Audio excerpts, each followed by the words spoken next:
Moving on to page 2, here we got some pretty difficult exponents that you cannot do without a calculator.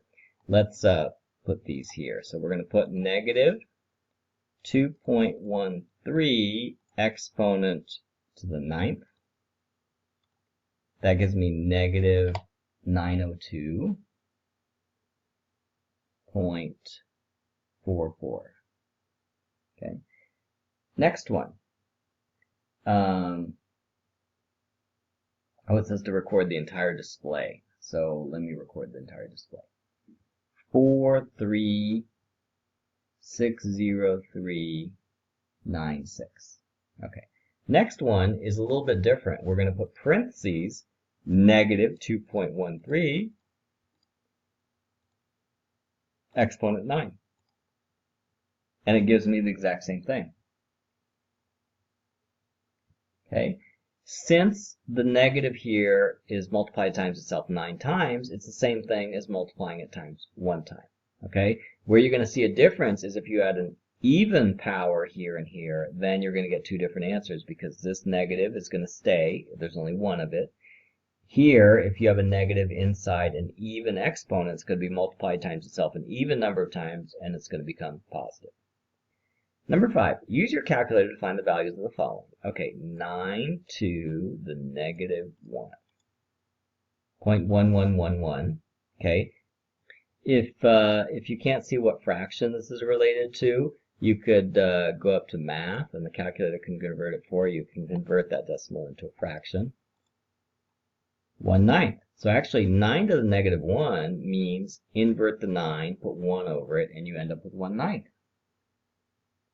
What about 1 over 9 to the first? What does that change into?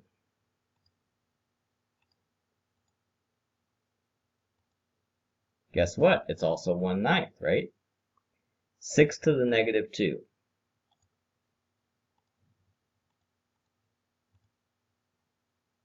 It's that. Let's see what that is in a fraction.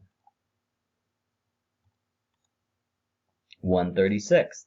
What's 1 over 6 squared? 1/36 also. Okay. All right. So we just remembered or maybe learned something very important, that if you have a negative exponent, basically what that means is it's 1 over the base with the positive exponent. Okay? And that makes sense because if I take 6 squared and I multiply it times 6 to the negative 2, I'm going to get 1, which is 36 times 1 over 36 equals 1. 6 squared times 6 to the negative 2 is going to give me 6, 2 minus 2 is equal to 6 to the 0, and we know 6 to the 0 is 1. Okay? Oh, here we go. 17 to the 0 power. We know that anything to the 0 power is 1. Here we have 0.366 to the 0 power. It's also 1, right? Okay.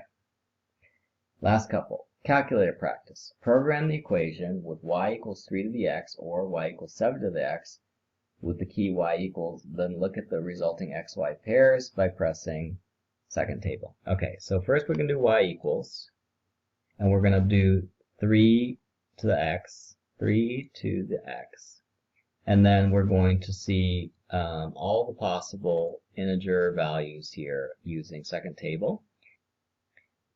So it says, look for a pattern and hence find the last digit of 3 to the 101st, the last digit. Do we notice a pattern about these last digits here of the powers of 3? 1397, 139. Hey, look at that. 1397, 1397. Let's go down a little bit more. Yeah, 7. 1397, 13. Oops, then it's too big. We can't see it anymore. Okay, so basically what that means is there's a repeating cycle. We have the first the exponent of 1 gives us 1. The exponent gives us 3. The exponent of 0 gives us 1. The exponent of 2 gives us 9. The exponent of 3 gives us 7. And then we repeat again. Okay, so we have a cycle of 4 numbers, which are 1, 3, 9, 7, and it repeats over and over again. And so eventually we're going to get to 101. Let's see, how do we figure that out? Okay, so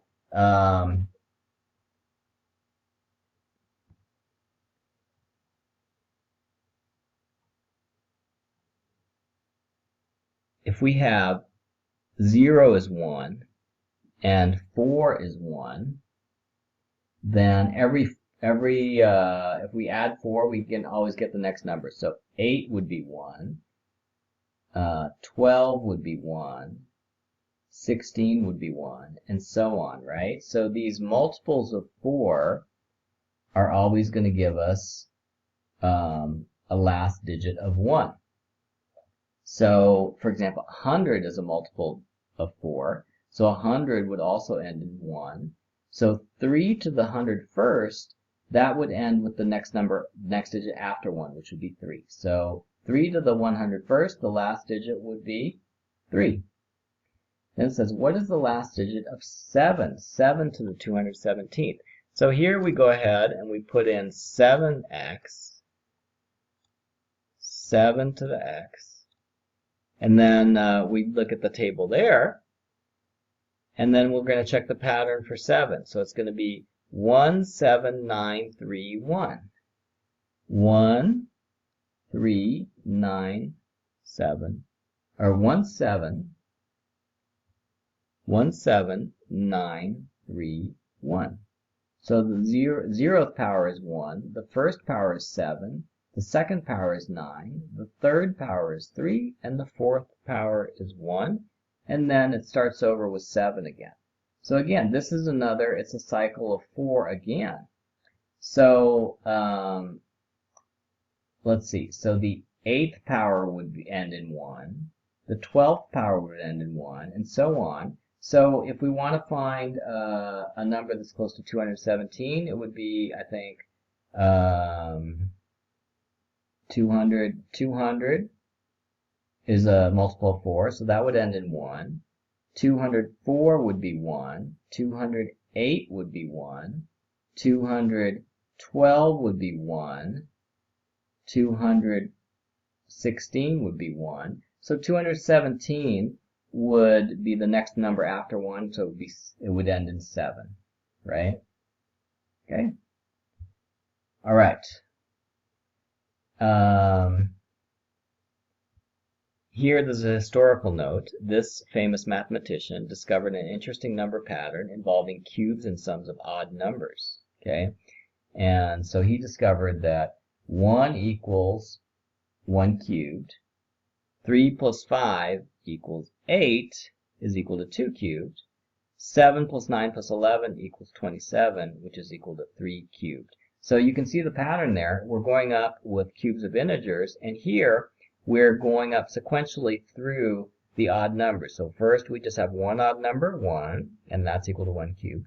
3 plus 5, the next two odd numbers, is equal, their sum is equal to 2 cubed. And 3 cubed is equal to the next three odd numbers added together. Isn't that interesting?